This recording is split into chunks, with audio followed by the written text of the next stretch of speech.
I would have built the trails to these mountains. You go straight in and straight up.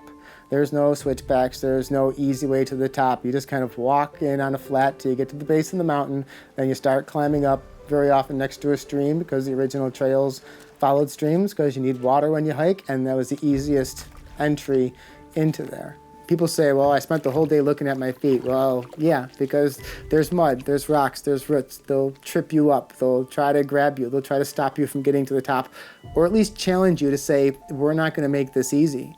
And even though they might not be as tall as some of the mountains that you find out west, the contour makes them just as difficult, if not more difficult.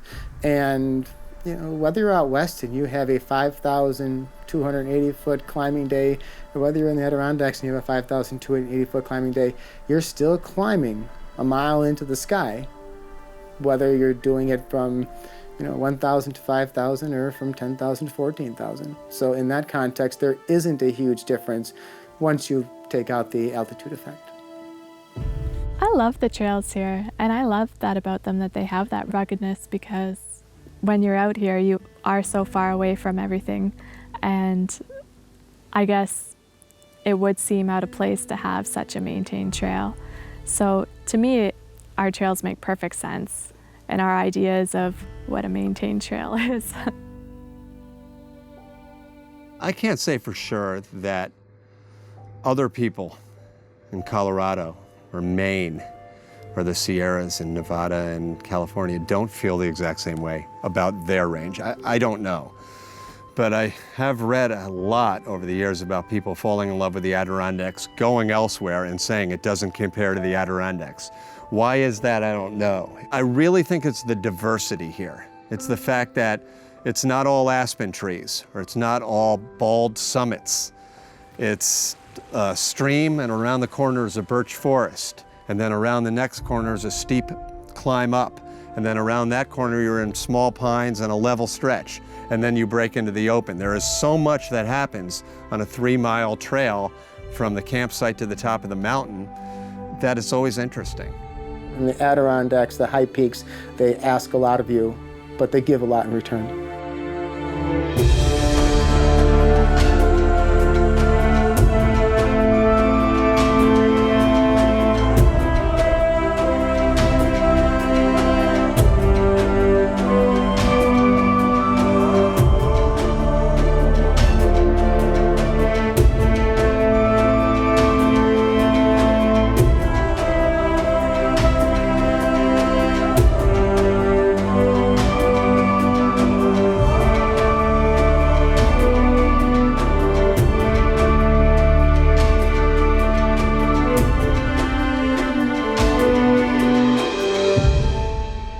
The Adirondacks also hold a huge allure because we're so close, obviously, to so many metropolitan areas.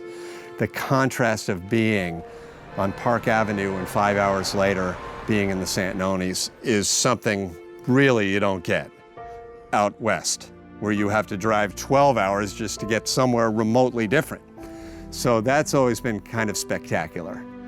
As young as when I was 16 years old, and I'd hop in my car on a Friday after school and drive to the Adirondacks, what was going on in front of me for 5 hours was amazing. Just going from the city to the suburbs, to the farming rural area, to the foothills, to off in the distance, after exit 24 on the Northway, I could see Macomb and Dix.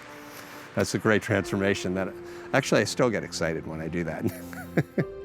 It never gets old. You know, I've been up Marcy, like I said, between 300 and 350 times, and the view is always fabulous. Even when you're inside a cloud and you're looking at the inside of a cloud, it's still a fabulous place to be. I still feel that same sense of awe and wonder every time I get to the summit. I still feel the same sense of relief every time I get to the summit. Like, yes, there's no more uphill to go. I have made it. I have arrived.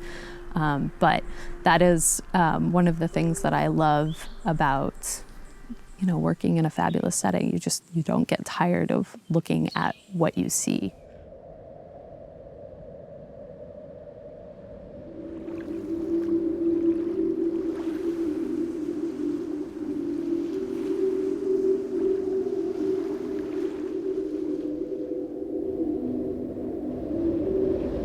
This is true wilderness. You can be 9, 10 miles away from the nearest road under extreme conditions. It is not an easy way out. There are no access roads, there are no logging roads. And once you get past a certain area, that's it. I mean, anytime, any day, you can end up with the hellacious weather, hellacious conditions, and they can be life-threatening.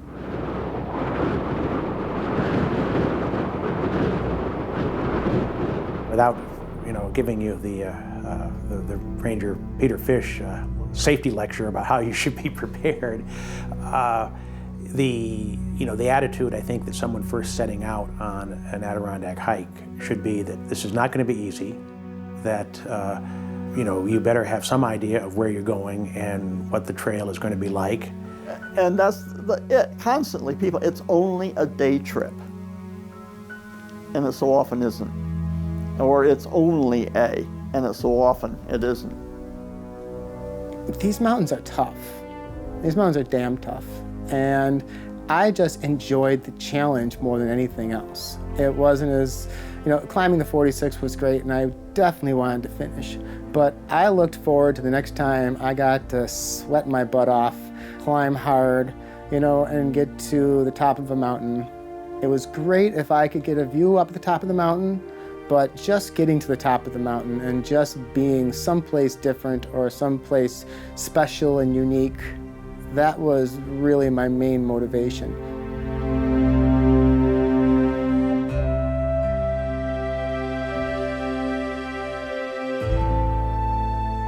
I've just been surrounded by so many people here too, so when I come here, these are the people that I spend most of my time with.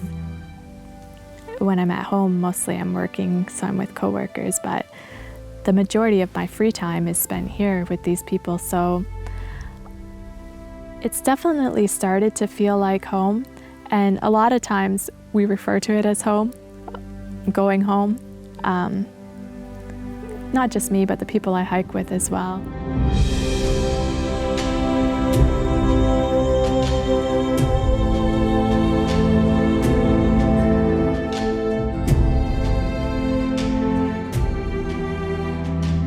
It's on top of a mountain where it's too simple to say you're a kid again, because it's not that simple. You're just more yourself. You're the real you, and you just like life a lot more.